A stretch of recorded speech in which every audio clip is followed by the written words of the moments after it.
In 10 years' time, we'll look back on 2020 as the year of the super naked, where caution is thrown to the wind, ridiculously powerful engines are crammed inside compact frames, and their riders are identified by bulging neck muscles.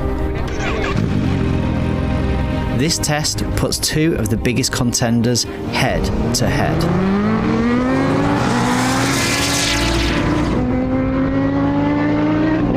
The Kawasaki ZH2 is the all-new king of the Z Kingdom, a lineage famous for bang-for-buck naked fun, great engines, build quality and reliability.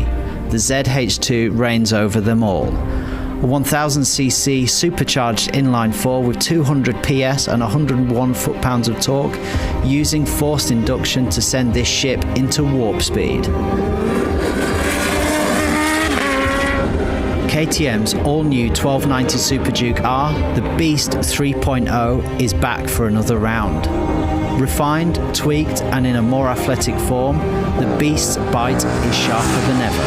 The Super Duke's 1300cc V-twin delivers 180 horsepower and 103 foot-pounds of pure muscle and weighs 189 kilos dry.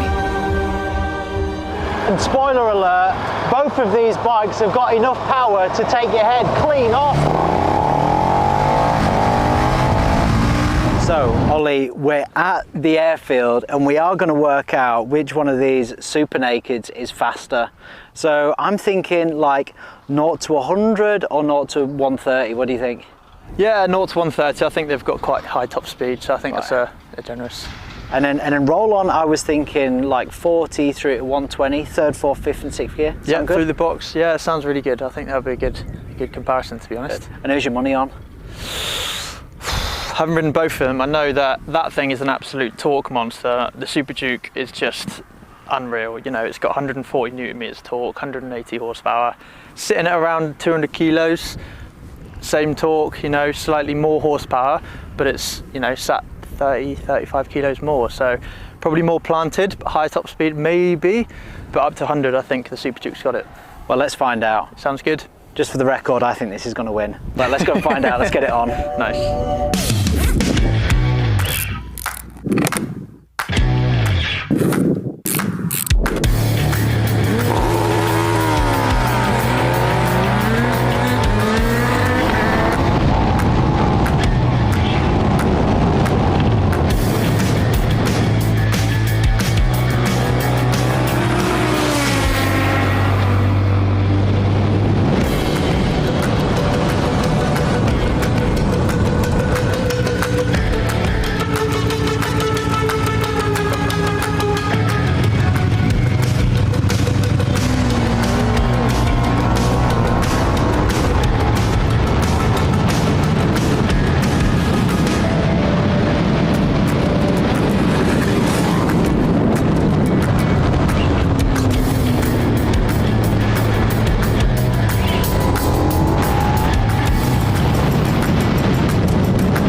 So as you can see, the heavens have been opening and kind of cut us short a little bit, but we have had a real good go on these two bikes, haven't we? Yeah, it's been absolutely wicked. And I think we've had a good time, right? Yeah, it's been heaps of fun.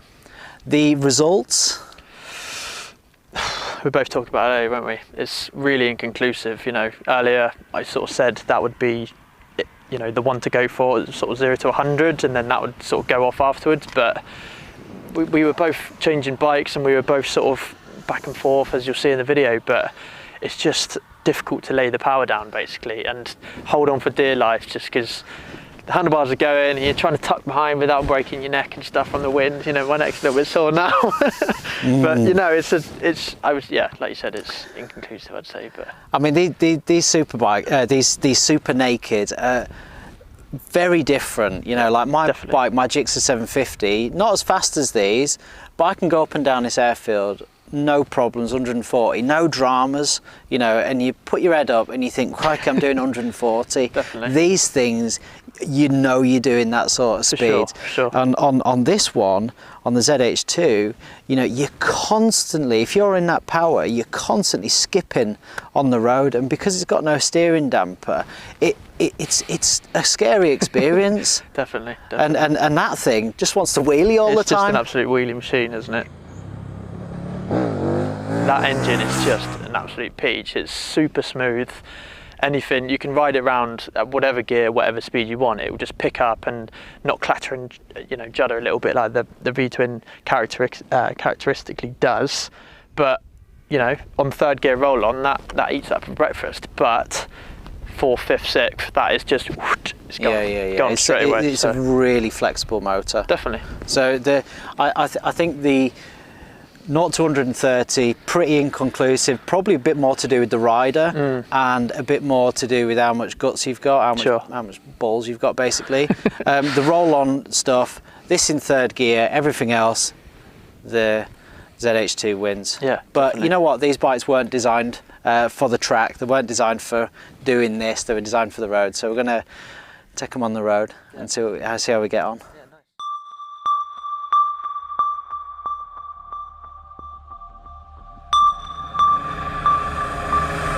The ZH2 shines on the road. Wherever and whenever fast and smooth progress is the aim, the silky smooth and powerful engine combined with a rock-solid chassis and adjustable shower suspension, soaking up any uneven road surfaces.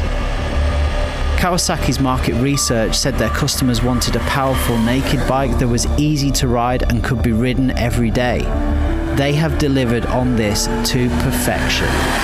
The ZH2 is an incredibly comfortable place to be.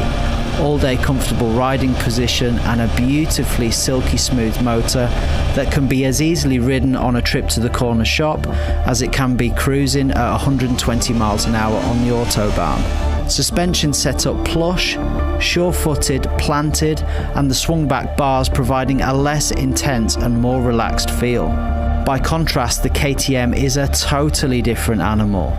The Super Duke is aggressive, sharp, pinpoint accurate, a feeling much more akin to sports bikes than tourers. The geometry is more athletic. You sit on the ZH2, you sit in the Super Duke. An all-new chassis and WP suspension combined with Bridgestone S22 tyres to give an uncompromised naked bike that will devour many a sports bike on track. With devastating accuracy, the KTM is undeniably the sharper track tool when compared to the ZH2. And the brakes, no quicker than your eyes have been repositioned from the back of your skull that they are at risk of flying out entirely the other way. Brembo Stylema calipers being the culprit, delivering what feels like fork-bending levels of stopping power. And this is where the differences start to show. With a more upright position and bigger feel, the ZH2 feels more orientated towards longer distance and comfortable work, whereas the 1290 Super Duke R feels and rides firmer and harder, a more sporty and more aggressive stance. Harnessing the power of these bikes is no mean feat. Excellent electronic packages controlling all aspects of the bikes. Lean angle sensors, multi-level traction control, launch control, wheelie control, rider modes. The KTM even features a supermoto mode which enables the rear wheel to slide while keeping the front ABS working. It's really clever stuff. When KTM called the Super Duke the Beast, they hit the nail squarely on the head. It barks like a pit bull ready to be let off its leash. And by contrast, the Kawasaki is definitely not a beast. But don't get me wrong, I wouldn't call an F-35 jet a beast either. I'm labelling the ZH2 a heat-seeking missile. By definition, naked bikes are motorcycles with the fairings removed, and depending on which side of the fence you sit on, it can be, well, a bit awkward looking.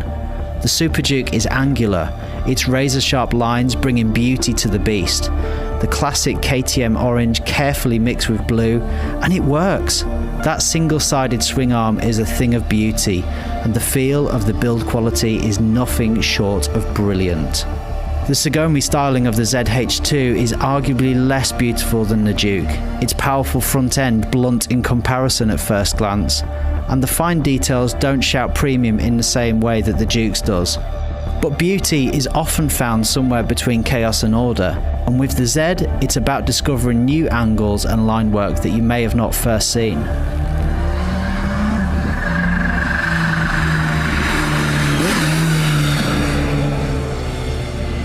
Now before we get too excited, you have to consider that strapping 180 to 200 horsepower into a naked motorcycle, especially when they're going to live most of their lives on the road, it's just way too much power. Oh, scrap that, I don't even know why I wrote it.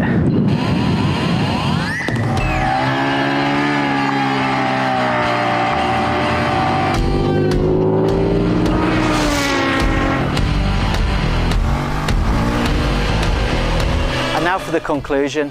If you want the ultimate in speed, all-day comfort, a real do-it-all motorcycle, the ZH2 has to be the winner. But on the flip side, if you want the sharpest tool in the box, uncompromised sport bike handling and ergonomics, the KTM has to be the winner. Think of it like Michael Jordan versus Usain Bolt. They're both winners, they're just playing slightly different sports. And with these two Super Nakeds, whichever one you choose, it's going to be for different reasons, and you literally cannot lose. With that in mind, we're going to flip a coin. Right, I'll take the Super Duke then, heads. You got tails. Heads it is, you take the Kawasaki, mate. Happy days. Let's do it. Let's do it.